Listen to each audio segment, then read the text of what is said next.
नमस्ते दोस्तों, कैसे आप लोग। दोस्तों, आज हम देखेंगे नेत्र की समंजन क्षमता होती क्या है। कॉन्सेप्ट इसका समझने की कोशिश करेंगे, बहुत आसान है। ये रिलेटेड है कल की जो हमने चैप्टर देखा था, जो हमने लेक्चर लिया था, उससे संबंधित। कल हमने देखा था नेत्र की संरचना। तो देखिए, उसको बिल्कुल शॉर्ट तरीके से एक बार रिवाइज कर लेते हैं। नेत्र की संरचना में 3 स्तर थे, जो मैं बोलता जाता हूँ, आपके दिमाग में पहले आ जानी चाहिए चीज़। अब नेत्र की संरचना में 3 स्तर थे।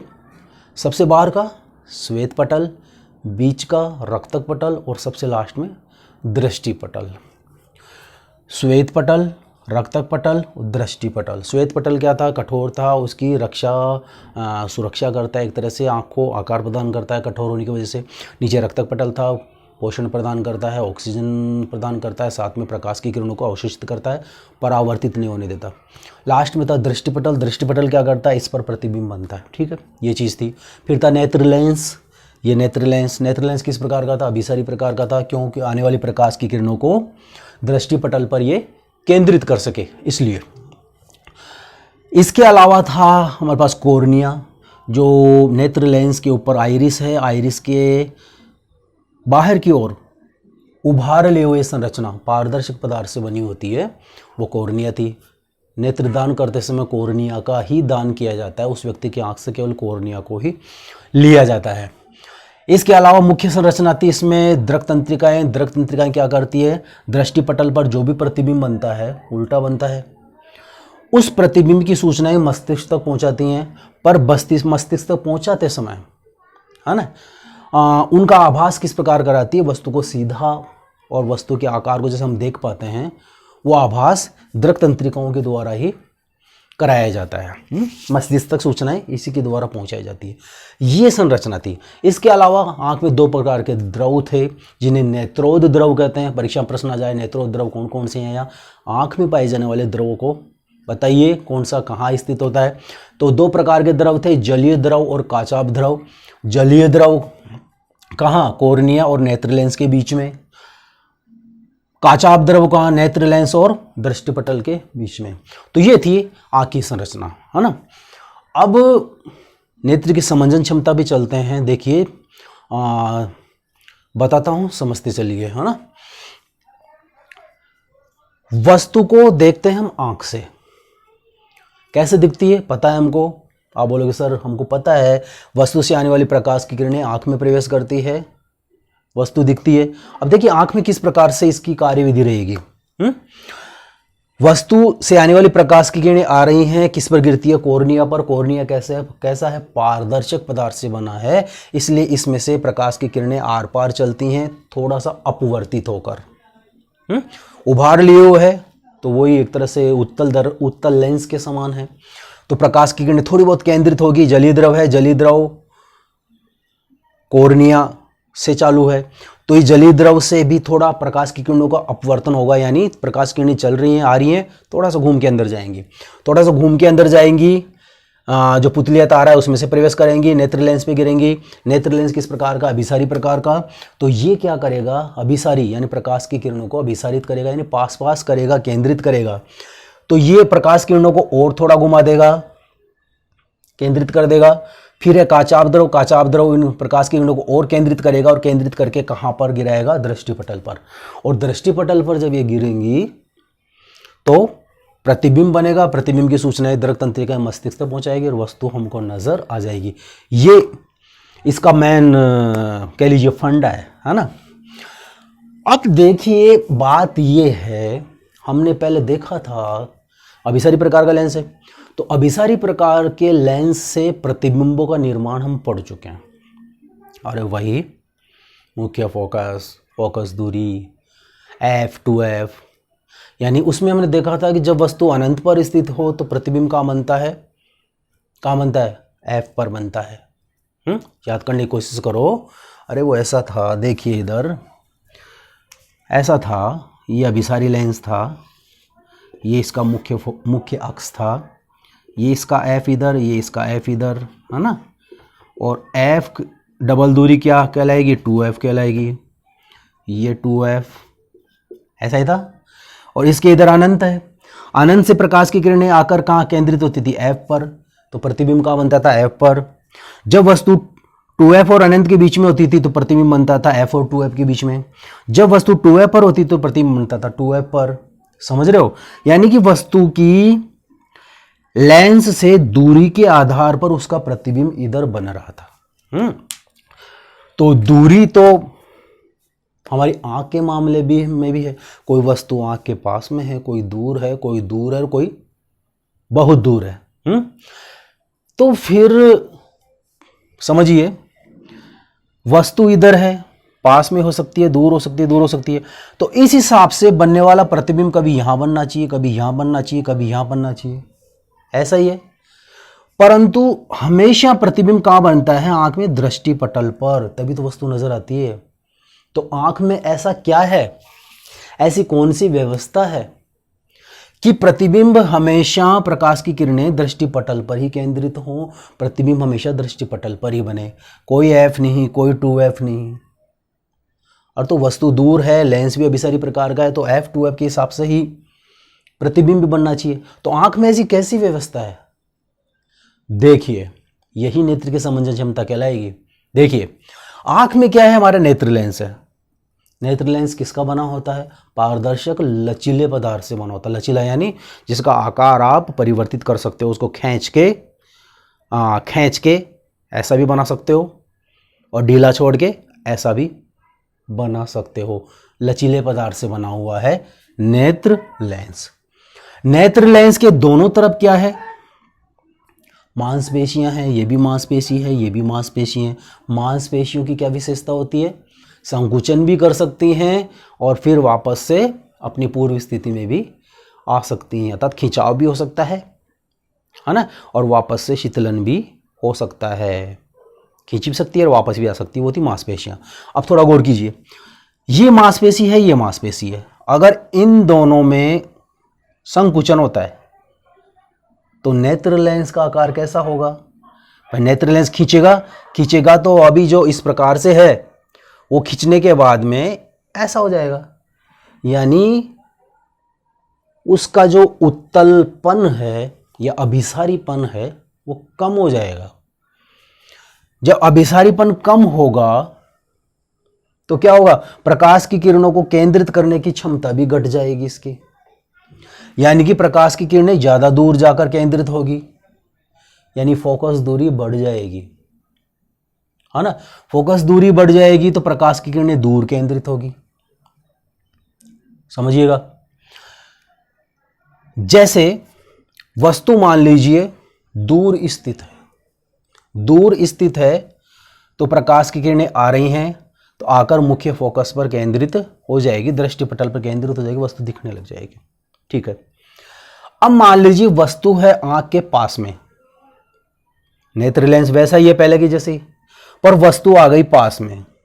अब वस्तु पास में आ गई तो वस्तु से आने वाली प्रकाश की किरणें इस प्रकार से आएंगी लेंस पर, यानी उनको केंद्रित ज्यादा करने की आवश्यकता होगी, यानी कि उस स्थिति में जो जिसको हमने क्या बोले थे, लेंस क्षमता, तो लेंस क्षमता बढ़ाने की जरूरत पड़ गई। लेंस क्षमता बढ़ाने के लिए क्या करना पड़ेगा, अरे इसका अभिसारीपन बढ़ाना पड़ेगा, यानी इसके आकार को, जो ये आकार है इसको ये बनाना पड़ेगा, थोड़ी गोलाई इसकी बढ़ानी पड़ेगी। तो उससे क्या होगा, केंद्रित करने की क्षमता बढ़ जाएगी, प्रकाश की किरणें पास में केंद्रित होगी। वस्तु आ गई यहां पर, अगर पास में आ गई, है ना, और अगर नेत्र लेंस का आकार पहले जैसा ही होता, दूर जो वस्तु देखी थी हमने, अगर वैसा ही आकार होता तो क्या होता, जो प्रकाश की किरणें यहां केंद्रित होती दृष्टिपटल के बाद में, तो प्रतिबिंब नजर नहीं आता, फिर तो वस्तु नजर नहीं आती। तो उस वस्तु को, जो प्रतिबिंब यहां बन रहा है, उसको यहां लाने के लिए इसका अभिसारीपन बढ़ाना पड़ेगा, जिससे प्रकाश की किरणें वापस से केंद्रित कहां होंगी, दृष्टिपटल पर, और वस्तु नजर आने लगेगी। समझे इस चीज को, यानी जब वस्तु दूर होगी तो इसका अभिसारीपन कम रहेगा, तो प्रकाश की किरणें यहां केंद्रित हो रही है, परंतु जैसे जैसे वस्तु पास आएगी वैसे वैसे इसका अभिसारीपन हमको बढ़ाना पड़ेगा। बढ़ाएं कैसे, ऐसे जो हमारी नेत्र में देखो व्यवस्था होती है पहले से, जो मांसपेशियां हैं, मांसपेशियां जब वस्तु पास में है तो मांसपेशियां क्या होगी, फैलेंगी, इस प्रकार से फैलेंगी तो जो नेत्र लेंस है उस पर दोनों तरफ से दबाव पड़ेगा तो यहाँ दबेगा तो इसका आकार अभिसारी प्रकार का होने लगेगा, ज्यादा अभिसारीपन इसका बढ़ने लगेगा। उससे क्या होगा, प्रकाश की किरणों को केंद्रित करने की क्षमता बढ़ जाएगी, अर्थात उसकी लेंस क्षमता में वृद्धि होगी। लेंस क्षमता में वृद्धि होगी तो फोकस दूरी घटेगी। हमने देखा था कि जो लेंस क्षमता होती है उसकी फोकस दूरी की व्युत्क्रम थी P बराबर 1/f, देखा था हमने पहले वाले लेक्चर्स में, देखिएगा अगर थोड़ा सा भी विस्मृति आती है तो, है ना, या कोई नए मेंबर्स हैं जो आज ही जुड़े हैं, पुराने वीडियोस में देखना नेत्र लेंस क्षमता का जो चैप्टर है। तो लेंस क्षमता P बराबर 1/f, यानी लेंस क्षमता बढ़ेगी कब, जब फोकस दूरी घटेगी। तो इसका अभिसारीपन आप बढ़ा दोगे तो किरणें केंद्रित होगी पास में, यानी कि लेंस क्षमता बढ़ गई है। लेंस क्षमता बढ़ गई तो पास में केंद्रित हो रही थी, फोकस दूरी पहले की तुलना में घट गई है। तो मांसपेशियों की सहायता से नेत्र लेंस के आकार में वस्तु से आंख की दूरी के हिसाब से परिवर्तन कर लेना, यानी नेत्र लेंस के आकार में परिवर्तन कर लेने की क्षमता समंजन क्षमता कहलाती है, किसकी, नेत्र की। चेहरे पे स्माइल नजर आ रही है, यानी समझ में आ रहा है, बहुत बढ़िया। साथ में थम्स अप भी देते चलिए ताकि मुझे पता लगे कि आपको कितना बेटर तरीके से समझ में आ रहा है ना। तो यह है नेत्र की समंजन क्षमता। आप बोलोगे सर इसमें लिखेंगे क्या, बहुत आसान चीज है। क्या लिखोगे आप, इसमें बताएंगे कि नेत्र से वस्तु की दूरी के अनुसार, मांसपेशियों की सहायता से नेत्र लेंस के आकार में, ब्रैकेट में लिख लो, अभिसारीपन ब्रैकेट बंद में परिवर्तन कर लेने की क्षमता, जिससे नेत्र लेंस की फोकस दूरी में परिवर्तन, जिससे नेत्र लेंस की फोकस दूरी में आवश्यकता अनुसार परिवर्तन कर लिया जाता है। इसे नेत्र की समंजन क्षमता कहते हैं। ठीक है, ये क्लियर है ना, नेत्र की समंजन क्षमता आपकी बिल्कुल क्लियर है। अब देखिए एक क्वेश्चन और ले लेते हैं कि दृष्टि परास से आप क्या समझते हैं, दृष्टि परास, है ना। तो देखिए दृष्टि परास का मतलब होता है एक सीमा कह सकते हो। परास का मतलब सीमा, दृष्टि यानी देखने की सीमा कहाँ से कहाँ, नजदीक की वस्तु आप जितना साफ देख पा रहे हो। आपको सर नजदीक तो हम बिल्कुल नजदीक ही देख सकते हैं, अरे देख सकते हो लेकिन आसानी से। बचपन में देखा होगा जब स्कूल वगैरह में थे, खेलते थे तो क्या कहते देख तेरे सिर में मैं एक जादू करूंगा जिससे तेरे सिर में दर्द चालू हो जाएगा। बोल कैसे, ठीक है ये अंगुली है, इसकी तरफ तू देखता रहा, है ना। तो अंगुली को ऐसे पास ले आते थे यहाँ, जब वो मुझको देखने की कोशिश करते थे या देखते रहते थे उसको सिर में दर्द चालू हो जाता था। यानी यहाँ है अंगुली साफ देख पा रहे हैं, यहाँ है साफ देख पा रहे हैं। अब जैसे पास लेते जाओगे तो देखने में दिक्कत आएगी, साफ नज़र नहीं आएगी, फिर भी आप देखने की कोशिश करोगे तो सिर में दर्द चालू हो जाएगा। तो इसमें जादू वादू कुछ नहीं, इसमें वही चीज़ है दृष्टिपरास। दृष्टिपरास यानी वह निकटतम दूरी जहाँ स्थित वस्तु को हम पास देख सकें। निकटतम यानी सबसे पास, उससे पास लाओगे तो फिर देखने में दिक्कत आएगी, सिर दर्द। और वह अधिकतम दूरी जहां तक स्थित वस्तु को हम साफ देख सकें, तो ये होती है दृष्टिपरास, है ना। वह निकटतम बिंदु या वह आंख के बिल्कुल निकट की स्थिति जहां हम वस्तु को आसानी से देख पाएं, वो होता है आंख का निकटतम बिंदु, और सामान्यतः माना जाता है ये 25 सेंटीमीटर, है ना। यानी हम यदि पढ़ते भी हैं तो किताब भी हमने रख रखी है तो 25 सेंटीमीटर की दूरी पर वो होनी चाहिए। उससे पास रखोगे सिर में दर्द चालू हो जाएगा, आंख कमजोर हो जाएगी, है ना। तो सबसे पास स्थित बिंदु जहां तक हम वस्तु को साफ देख पाते हैं निकटतम बिंदु कहलाता है, और सबसे दूर स्थित बिंदु जहां तक हम वस्तु को साफ देख पाते हैं दूर बिंदु कहलाता है। निकटतम बिंदु होता है 25 सेंटीमीटर और दूर बिंदु होता है अनंत। अर्थात दूर तो वस्तु कितनी भी हो, आप बिना आंखों पर जोर आपके पड़े आप उसको देख पाते हो। आपको सर खूब दूर होगी तो नजर नहीं आएगी, और वो फिर आंख से इतनी दूर हो चुकी है कि उससे प्रकाश किरणें हमारी आंख तक नहीं पहुंच पा रही, इसलिए नजर नहीं आ रही है। उसमें दृष्टि परास का कोई मतलब नहीं है। बाकी अधिकतम दूरी जहां तक आप देख पा रहे हो वो ही अनंत है ना। तो दृष्टि परास क्या कहलाएगी? नेत्र के निकटतम बिंदु अर्थात 25 सेंटीमीटर एवं दूर बिंदु अर्थात अनंत तक देखने की जो बीच की दूरी है वो दृष्टि परास कहलाती है। यानी नेत्र की वह दूरी जो नेत्र के द्वारा देखने की क्षमता को एक तरह से वो दिखा रही है ना, दूरी के हिसाब से, तो वो दृष्टि परास है। निकटतम बिंदु से दूर बिंदु के बीच की जो दूरी है वो दृष्टि परास कहलाती है। आप याद रखिए, दृष्टि परास में निकटतम बिंदु 25 सेंटीमीटर और दूर बिंदु अनंत होता है। ये प्रश्न अलग से आ जाता है।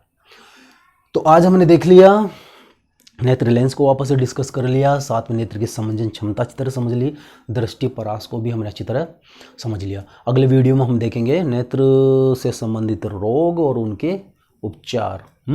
तो इसी तरह से चेहरे पे स्माइल, साथ में थम्स अप करते रहिए। मिलते हैं अगले वीडियो में, है ना। Thank you.